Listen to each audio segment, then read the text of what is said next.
Ner malaken yam kanasin barashime bajeling an wala shanga jandang rawide diok pai diok ron kin da rawide jandang rawide wan bana rachime bana jeling kel raja banu kon ke jan gwasame rach mishor la chala no take wood bar machine ware wo beam lo dan warda kan nakre wich ke pinyedu gwaza danan bi manas jen chaja kap jen ler bana jan gwasame ka bana video de bana nyugui kel gorno jin bi video ma bija tu ke liu ke lara bialin ke jan gwasame ku subscribe ka ku jan yuak ba kanasin kokien an lara bialin te ka woodbar ke wood anyang mission wari jakap gwad mission wari shako bimten rewi ke pinyedo kam ke karob ji kam ajele dan balin jan gwasame ashirmen shialin gwasama shalat no shawud bar kap ka pinyedo mission wari wo bim re kemka en wood baramo chaja keben wari ka chaja luny alor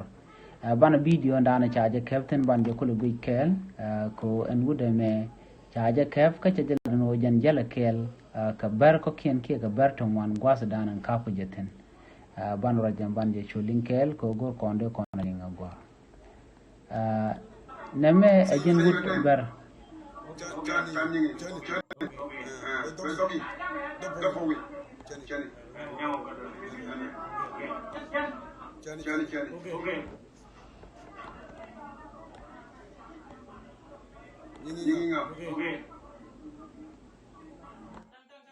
Nyingi bi Jenny. Okay. Ako ma Jenny. Yang ugato da. Nyingi Ugato be okay ma to. Ajan. Jog thank you bichibi. Una poa. Thank you. Diri ki jog. Diri ke jok.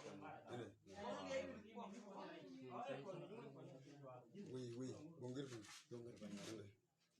Oui na nena.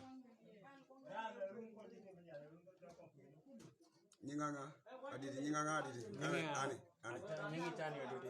Karjana nyinga lodji. Lodji. Biara udah. Yini? Lodji. Yini da margo bakara. Ani? Yini da margo. Momo. Ana ngat dua. Bok. Ngan margo. Yes.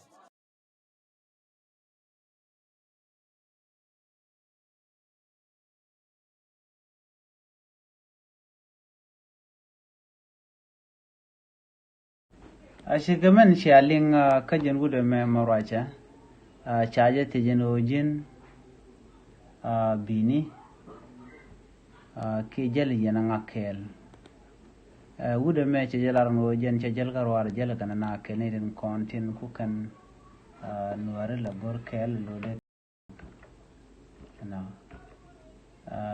and wood me gwada tetine wood di chi wood tot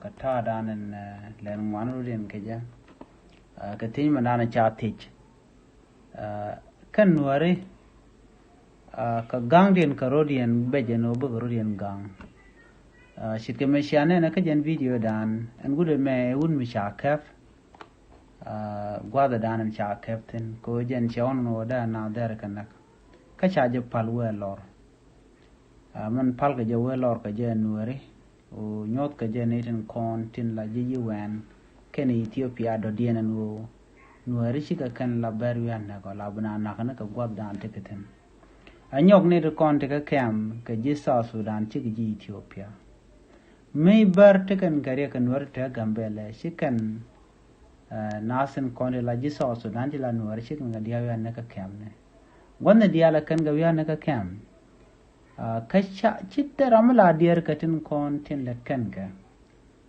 chi UN chicken dier kana kada nak refugee teram ganka biam ka kane syang chang charanak ba ngode telam balat alo telarami kam ka shondien shuda me chaja kaf ka chaja palwe ajaro jadan inshallah dinono nasen kon tin chiro ja mishelat ka social media wasn't in Chan. Ramishia nyot, a la bota shanen mandan, a bot guadan a capujetin. Gua capujetin, go queer canaga, jen bottom of a bota shelle. Tell a Ramishia nyot canware, Shaja Palwe. post ga ne din content che ka fu jiga na palwe ko ran ma cha ka pu chang wan te run ba di na palwa mi rami cha je ga lo te na wan ko ke je okay dong je dong de de ko to ga je dung no cha kem ni je ka ta ma ko cha ro ka na cha yu palwe ajela dan di linga jan gwa se me ka kwiring tin ko na to kre wish ka gambela kam bar ka na nuari ka na ga dan na ka nuari bar kena ta dan pal ka ke ka ba chen cha ran yen ka ten mi jeng mala la ka ja ajele dan di linga na me gor je bia nyo ka na sun ko ken bia letin ko ken ko nen be ka re jom bia ka le ne ling ba bia te ka mal bye bye